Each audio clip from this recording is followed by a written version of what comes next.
যতই প্ররোচনা করেন শহীদ ওসমান হাদির হত্যাকারীদের বিচার নিশ্চিত না করা পর্যন্ত এইখান থেকে কেউ যাবে না। প্রিয় ভাইয়েরা, আজকে বাংলাদেশে এই ঢাকা শহরে সর্বনিম্ন তাপমাত্রা বিরাজ করছে। আমি তো মনে করি বাংলাদেশের কোন উপদেষ্টা বর্তমানে কেউ নাই যিনি এইখানে এসে দাঁড়াবেন আপনাদের সাথে। তারা তো এখন কম্বলের নিচে শুয়ে আছে, তাদের রাষ্ট্র তো এখন কম্বলের নিচে ঘুমায়। রাষ্ট্রের পাহাড়দার হয়ে এই জনগণ আজকে এখানে এসে দাঁড়িয়েছে। 5 তারিখ থেকে 5ই আগস্ট থেকে 8ই আগস্ট পর্যন্ত বাংলাদেশে কোন সরকার ছিল না। এই রাষ্ট্র কি নাই হয়ে গিয়েছিল? এই জনগণ এই রাষ্ট্রকে পাহারা দিয়েছিল। শহীদ ওসমান হাদির খুনের সাথে যে রাঘব বোয়ালরা জড়িত রয়েছে বলে আপনারা মনে করছেন, সেই রাঘব বোয়ালদের নাম আপনারা প্রকাশ করে দেন, আমরা জনগণ আপনাদেরকে পাহারা দেব। কিন্তু যদি আপনারা কোনোভাবে এই রাঘব বোয়ালদের সাথে সমঝোতায় আসেন, তাদের সাথে আপোষ করেন, আমরা আজকে এই শহীদ হাদি চত্বর থেকে আপনাদেরকে জানাতে চাই, আপনারা 12ই ফেব্রুয়ারি পর্যন্ত ক্ষমতায় থাকবেন না। আপনাদের সেই অধিকার নাই যেই নেই বিচার করবার জন্য আপনাদেরকে এই ক্ষমতায় বসানো হয়েছিল। আমরা জানতে চাই আপনারা সেই নেই বিচারে কি করেছেন। গতকালকেও আমরা দেখেছি জুলাইয়ের সন্ত্রাসীদেরকে আপনারা জামিন দিয়েছেন। মাননীয় আইন উপদেষ্টা, আপনার কাছে জানতে চাই, আপনার সামনে মাননীয় বলতে আমাদের লজ্জা হয়। আপনি এখন আর মাননীয় নাই, আপনি এখন জঘন্য আইন উপদেষ্টা হয়ে গেছেন, আপনি এখন ছাত্রী আইন উপদেষ্টা হয়েছেন। আপনাকে যখনই বলি যে এই ব্যাপারে আপনার মন্তব্য কি, আপনি বলেন বাবা এই কাজ তো আমার কাজ না। তাইলে ওই কাজ কার সেটা আপনি বলেন। এই যে হাইকোর্ট থেকে জামিন নিয়ে আসে, আপনি বলতেছেন স্বতন্ত্র। এই হাইকোর্ট কোনোভাবে আইন মন্ত্রণালয়ের সাথে সংশ্লিষ্ট না। আমরা আপনাদের কাছে জানতে চাই 5ই আগস্ট পর্যন্ত এবং উপদেষ্টা হওয়ার আগ পর্যন্ত আপনি তো সবসময় ছাত্রদের ঘাড়ে বন্দুক রেখেই বসেছিলেন। এখন তাহলে আপনার কি এমন হলো যে আপনি এখন এই ছাত্র জনতার দায়িত্ব নিতে অস্বীকার করেন? ইতিপূর্বেও আপনাকে বিভিন্নভাবে আমরা জানিয়েছি, আমরা আপনাকে বলেছি যে আপনি কিন্তু কোনোভাবেই এই দায় এড়াতে পারেন না। আইন এবং স্বরাষ্ট্র তারা সরাসরি রাষ্ট্রের আইন শৃঙ্খলা রক্ষার কাজে নিয়োজিত থাকে। এই জায়গায় দায় এড়াবার কোনো সুযোগ নাই। এবং যারা যারা জামিনের ব্যবস্থা করেন, এখন পর্যন্ত শহীদ ওসমান হাদির যে খুন যে করেছে তার জামিনের যে ব্যবস্থা যে আইনজীবীর মাধ্যমে হয়েছে, রাজনৈতিক দল কি সেই আইনজীবীর বিরুদ্ধে কোনো ব্যবস্থা গ্রহণ করেছে? ওসমান হাদিকে টকশোতে গিয়ে যে গিনিপিগ বলেছে, রাজনৈতিক দল কি তার বিরুদ্ধে কোনো ব্যবস্থা গ্রহণ করেছে? রাজনৈতিক দল কি তাকে বহিষ্কার করেছে? সুতরাং একই সাথে দুই জায়গায় খেলতে যাবেন না। আপনি জানাজায় আসবেন কিন্তু বহিষ্কার করবেন না, সেটা হতে পারে না। আপনি কবর জিয়ারতে আসবেন কিন্তু বহিষ্কার করবেন না, সেটা হতে পারে না। আমরা শহীদ প্রেসিডেন্ট জিয়াউর রহমানের যে বাংলাদেশ, আমরা সেই বাংলাদেশকে দেখতে চাই। আমরা বেগম খালেদা জিয়ার বাংলাদেশকে দেখতে চাই। আমরা কোনোভাবেই নির্ভরদের বিএনপিকে দেখতে চাই না। আমরা কোনোভাবেই কায়সার কামালদের বিএনপিকে দেখতে চাই না। আপনারা আমাদেরকে সহযোগিতা করেন। গতকালকে বিএনপির সাবেক মহাসচিব যিনি ছিলেন, তার পুত্রবধূ এবং পুত্র দুইজনেই আসছিলেন। তারা আমাদের এই আন্দোলনের সাথে একাত্মতা পোষণ করে গেছেন। আমরা তো এমন বিএনপি ধারণ করি। আমরা চাই, যেহেতু আমাদের এটা সাংস্কৃতিক আন্দোলন, আমরা চাই আজকে এখানে চাষাবাদ আসবে, আজকে এখানে সাইবু আসবে, আজকে এখানে কলম আসবে, আজকে এখানে বিপ্লবের সাংস্কৃতিক ঐক্য আসবে। আমরা চাই কোন দল, কোন মত, সকল কিছুর ঊর্ধ্বে গিয়ে এই জনতাকে আপনাদের প্রাধান্য দিতে হবে। বিএনপির কথা বললাম, জামাত তো আমার শ্বশুর লাগে না, দুলাভাইও লাগে না। জামাত এখন পর্যন্ত সরাসরি এখানে এসে এই আন্দোলনের সাথে একাত্মতা জানিয়েছে? আপনারা কেউ শুনেছেন? আমরা চাই বিএনপি, জামাত, এনসিপি প্রত্যেকের নিজস্ব রাজনৈতিক এজেন্ডা থাকবে, আপনারা আপনাদের রাজনীতি করবেন, সব ঠিক আছে, কিন্তু এই জনগণ তো আপনাদেরকেও হাদি হত্যার বিচারের জন্য পাশে চায়। যদি আপনারা কোনোভাবে এই হাদি হত্যার যেই বিচার, সেই বিচারের জন্য আপনারা যদি সোচ্চার না হন, এই নির্বাচনে জনগণ আপনাদেরকে সোচ্চার করে দিবে। কিন্তু সেই পর্যন্ত আমরা চাই না যে আপনারা অতদূর পর্যন্ত পৌঁছে যান। আমরা চাই বাংলাদেশের স্বাধীনতা সার্বভৌমত্ব টিকিয়ে রাখার জন্য, ইনসাফের লড়াই করবার জন্য আওয়ামী লীগের বিরুদ্ধে সকল রাজনৈতিক দল মতের একতাবদ্ধ হওয়া প্রয়োজন। এখানে আমি চাই জামাত আসুক, বিএনপি আসুক, এনসিপিও আসুক, একাত্মতা পোষণ করুক। কারণ উসমান হাদি যতদিন বেঁচে ছিলেন তিনি সব সময় চাইতেন, এবং আমরা ইনকিলাব মঞ্চ শহীদ উসমান হাদির এই আদর্শকে ধারণ করে আমরা চাই যে বাংলাদেশ পন্থী রাজনৈতিক দলগুলোর মধ্যে একতা গড়ে উঠুক। কে ক্ষমতায় যাবে, কে ক্ষমতায় যাবে না, এটা তারা তাদের নিজস্ব রাজনৈতিক পরিমণ্ডলে আলাপ আলোচনার মধ্য দিয়ে গড়ে উঠুক, কিন্তু শহীদ উসমান হাদিকে কোনোভাবেই কোনো দলের করা যাবে না, তার আদর্শকে কোনো দলের উপর চাপিয়ে দেওয়া যাবে না।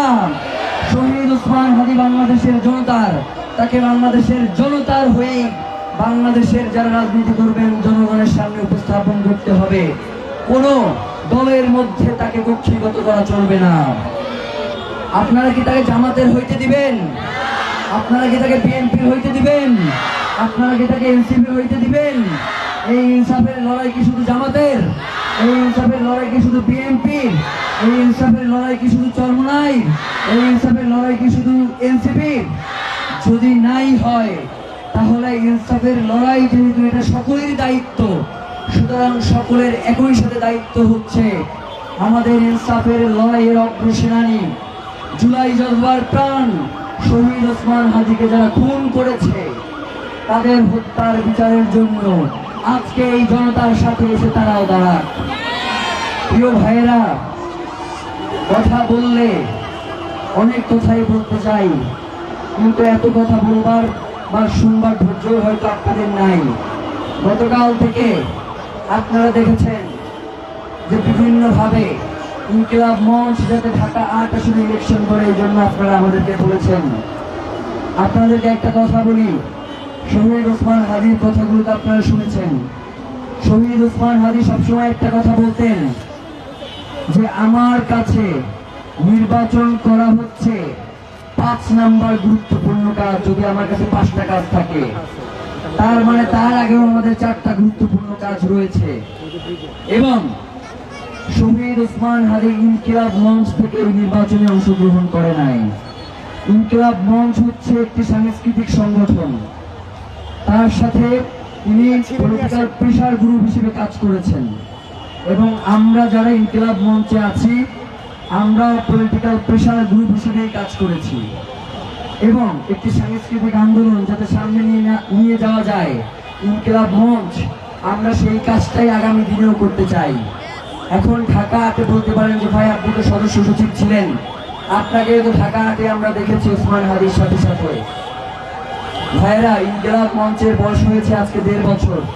ওসমান হাদিকে আমি চিনি না, ওসমান হাদির সাথে আমার চলাফেরা হচ্ছে 22 বছর। তো যার কারণে ওসমান হাদির ভাই হিসেবে একজন স্বতন্ত্র প্রার্থী, তার পক্ষে আমি দাঁড়িয়েছি। ইনকিলাব মঞ্চ হয়ে আমি তার কাছে যাই নাই। এবং আপনারা দেখবেন পুরো 50 জন বা 60 জনের একটা টিম, এর মধ্যে সর্বোচ্চ 5 থেকে 6 জন যারা ছিল ইনকিলাব মঞ্চের সাথেও কাজ করে এবং ঢাকাতেও কাজ করেছে। বাকি 45 জন তারা কেউ কোনোদিন ইনকিলাব মঞ্চে কাজ করে না, তারা স্বতন্ত্র প্রার্থী ওসমান হাদির জন্য ইলেকশন করেছে। আমাদের একটা কোর টিম আছে 51 জনের ইনকিলাব মঞ্চের, যে কোর টিমের মধ্যে 4 থেকে 5 জন ছিল যাদের সাথে ব্যক্তিগত সম্পর্ক ওসমান ভাই ভালো ছিল ইনকিলাব মঞ্চের বাইরে। তারা সেই জায়গা থেকেই ঢাকা ইলেকশনের জন্য ওসমান হাদির সাথে গিয়েছে। আর একটা কথা বলি, শহীদ ওসমান হাদির ইনকিলাব মঞ্চ কোনোদিন ক্ষমতার কাছে নিজেকে বর্গা দিবে না, কোনোদিন সে ক্ষমতার মুখাপেক্ষী হবে না। এখন আমরা যদি ঢাকা থেকে ইলেকশন করি, আমরা জানি আপনারা আমাদেরকে ভোট দিয়ে জিতে আনার জন্য যা যা করা দরকার আপনারা করবেন, কিন্তু আমরা কোনোভাবেই চাই না এবং শহীদ ওসমান হাদির কোনোভাবেই চাইতেন না যে যোগ্যতা ছাড়া ঢাকা হাটে কোনো প্রার্থী দাঁড়াক। এইটা হচ্ছে শহীদ ওসমান হাদির ইনসাফের লড়াই। আমরা যতদিন পর্যন্ত শহীদ ওসমান হাদির মতো যোগ্যতা সম্পন্ন হয়ে না উঠবো ততদিন পর্যন্ত আমরা ঢাকা হাটে দাঁড়াবো না। কোনো সিম্পেথি নিয়ে আমরা ঢাকা হাটে দাঁড়াইতে চাই না। সিম্পেথির রাজনীতি যারা করে তাদেরকে আপনারা চেনেন। ইনকিলাব মঞ্চ কোনোদিন সিম্পেথির রাজনীতি করবে না, এটা আপনাদেরকে নিশ্চয়তা দিচ্ছি। আমরা যে ইনসাফের লড়াই শুরু করেছি, যদি মনে করে থাকেন কেউ যে শহীদ ওসমান হাদির হত্যার বিচারের মধ্য দিয়ে আমাদের ইনসাফের লড়াই শেষ হয়ে যাবে, আপনারা ভুল করছেন। শহীদ ওসমান হাদি হত্যার পরে শহীদ ওসমান হাদি রাজনীতি করতে আসেন নাই, তিনি বাংলাদেশের রাজনীতি আগামী দিনে কেমন হবে সেটা বিনির্মাণ করতে আসছিলেন। এই ইনকিলাব মঞ্চ আগামী দিনে বাংলাদেশের রাজনীতি কেমন হবে তার রূপরেখা ঠিক করে দেবে ইনশাআল্লাহ। ক্ষমতায় যে নয়, ক্ষমতা পরিবর্তন করার জন্য আমরা এখানে দাঁড়িয়েছি এবং আমরা আপনাদেরকে পাশে চাই। শহীদ ওসমান হাদি যেই কাজ করে গেছেন, আগামী এই ইলেকশনে 12 তারিখের ইলেকশনে যারাই ক্ষমতায় আসবেন, আপনারা দেখেছেন ইতিমধ্যে বিভিন্ন ফেসবুক পোস্টে হাদি ভাই এইটা বলেছেন, হাদি ভাই ওইটা বলেছেন, সবাই প্রার্থী। তার মানে হাদি ভাইকে অস্বীকার করে যে ক্ষমতায় যাওয়া যাবে না সেটা তারা অলরেডি বুঝে গেছে। যার কারণে বিভিন্ন মাধ্যমে তারা হাদি ভাইকে ব্যবহার করা শুরু করে দিয়েছে। হাদি ভাইকে ব্যবহার করেন, কোনো সমস্যা নাই, কিন্তু হাদি ভাইয়ের ইনসাফের যে লড়াই, সেই লড়াইয়ের নিশ্চয়তা প্রদান করেই আপনারা প্রয়োজনে হাদি ভাইয়ের সাথে কণ্ঠস্বর মিলান। কিন্তু যদি শুধুমাত্র ব্যবসার জন্য, শুধুমাত্র ক্ষমতায় যাওয়ার জন্য যদি হাদি ভাইয়ের নাম ব্যবহার করেন, ক্ষমতায় যাইতে পারবেন না, ক্ষমতায় যাইতে পারবেন না।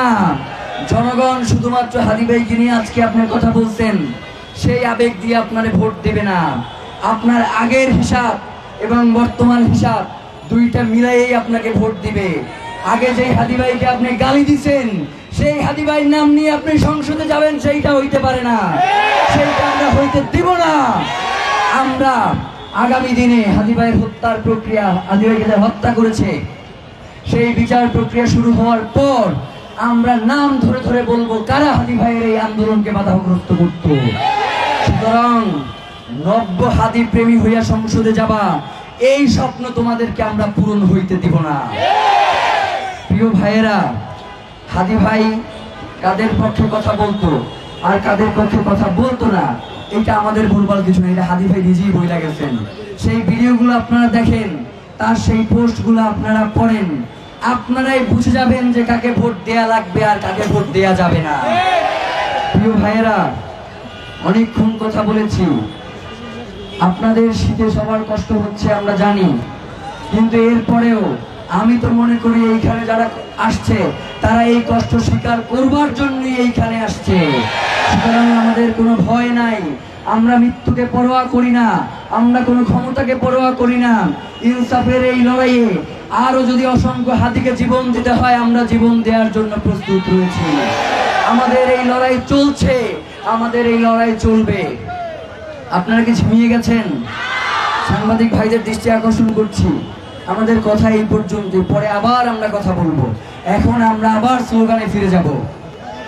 স্লোগান কি হবে? কণ্ঠ কি জোর আছে? স্লোগান কি হবে? নারে তাকবীর, আল্লাহু আকবার, নারে তাকবীর। ভাইরা একটু সাইড করে দিলে আমাদের তাদের সাথে কথা বলতে সুবিধা হয়। একটু ভলান্টিয়ারদের দৃষ্টি আকর্ষণ করবো, সবাইকে বুঝে একটু পাস করে দেন। সবাইকে বুঝিয়ে দুই পাশে সাইড করে দেন।